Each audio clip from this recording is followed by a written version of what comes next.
Assalamualaikum warahmatullahi wabarakatuh. Kembali lagi di video pembelajaran Ibu Aisyah untuk pembahasan kelas 3 tema 1 tentang pertumbuhan dan perkembangan makhluk hidup. Yaitu kita akan membahas tentang subtema 1.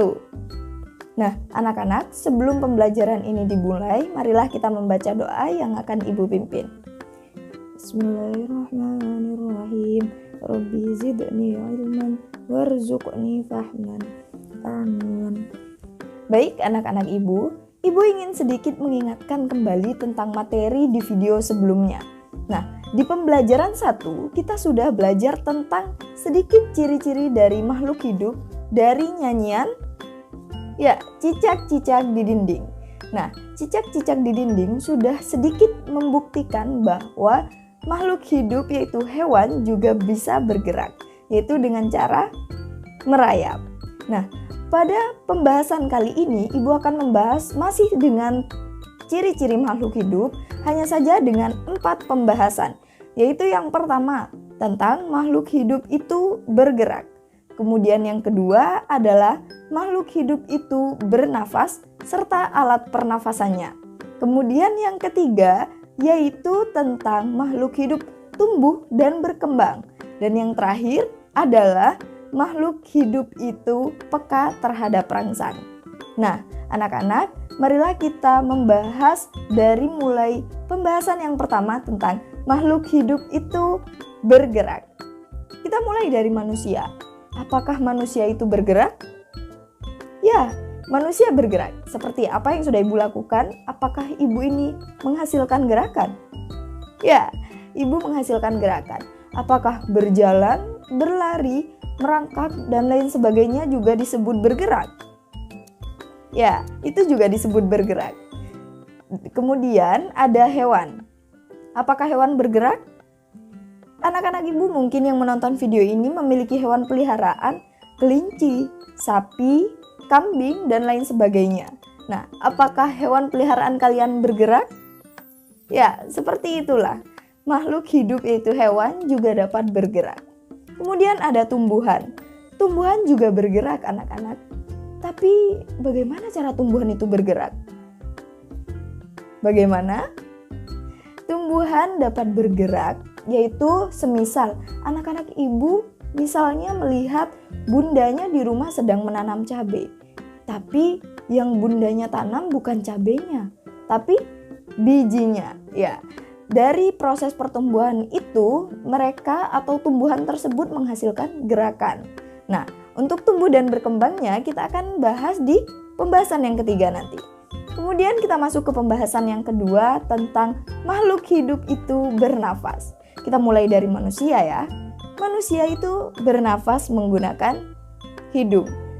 Alat pernafasan pada manusia disebut dengan paru-paru. Kemudian kalau hewan, ikan misalnya Bu, mereka bernafas dengan apa Bu? Mereka kan tidak hidup di darat. Ya, hewan hidup di air. Mereka bernafas dengan insang. Itulah alat pernafasan pada ikan. Kemudian tumbuhan juga bernafas. Anak-anak Ibu yang sedang menonton video ini mungkin bisa mempraktekannya di rumah. Silakan anak-anak letakkan tumbuhan apapun di atas terik sinar matahari, kemudian bungkus menggunakan bungkus yang transparan. Kemudian diamkan hingga beberapa saat. Dan apa yang dihasilkan? Ya, tumbuhan juga bernafas. Mereka mengeluarkan oksigen di dalamnya. Kemudian, sebelum Ibu masuk ke pembahasan yang ketiga, apakah sampai di sini anak-anak Ibu sudah memahaminya? Ibu berharap seperti itu. Kita masuk ke pembahasan yang ketiga tentang makhluk hidup itu tumbuh dan berkembang. Kita mulai dari manusia dulu. Apakah manusia itu tumbuh dan berkembang? Ya, manusia itu tumbuh dan berkembang. Mereka dimulai dari masih dalam kandungan, kemudian melahirkan seorang bayi, balita, anak-anak, remaja, dewasa, kemudian lanjut usia. Itu yang dinamakan dengan tumbuh dan berkembang. Kemudian yang kedua tentang hewan. Hewan tumbuh dan berkembang. Misalnya anak-anak ibu yang menonton video ini ada yang memiliki ayam.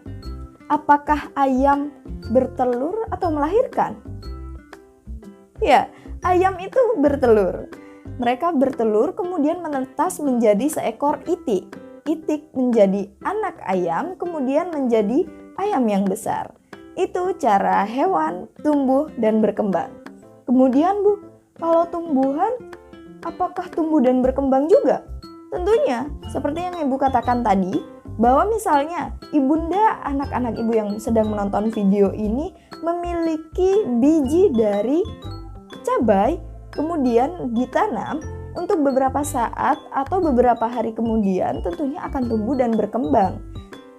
Tetapi yang perlu diketahui bahwa jika tanaman tersebut memiliki perawatan yang baik.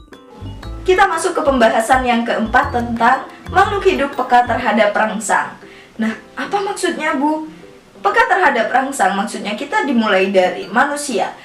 Kita tidak bisa dapat memandang matahari dengan mata kita terbuka 100%. Karena apa? Karena mata kita ini sensitif. Sehingga ketika kita tersinar matahari, maka secara otomatis mata kita akan mengerucut seperti ini. Paham? Nah, kemudian kita masuk ke hewan. Maksudnya peka terhadap rangsang pada hewan itu bagaimana Bu? Nah, ini, apakah kalian pernah melihat siput? Ya, ketika kita mengangkat siput tersebut, secara otomatis siput tersebut akan sembunyi di dalam rumahnya. Itu yang disebut dengan peka terhadap rangsang pada hewan ya. Kemudian yang terakhir adalah peka terhadap rangsang pada tumbuhan. Apakah anak-anak ibu pernah melihat tumbuhan putri malu?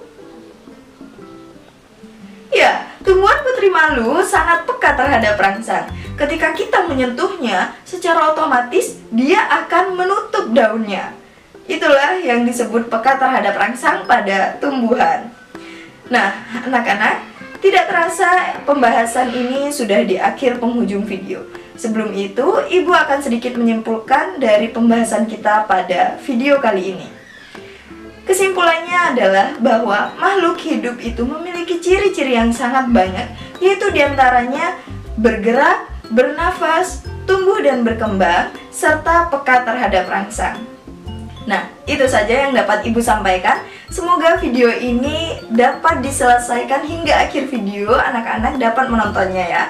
Ibu berharap anak-anak juga tetap menjaga kesehatan di rumah. Dan Ibu mohon maaf apabila ada tutur kata Ibu yang kurang berkenan di hati kalian. Sekian dari Ibu. Wassalamualaikum warahmatullahi wabarakatuh.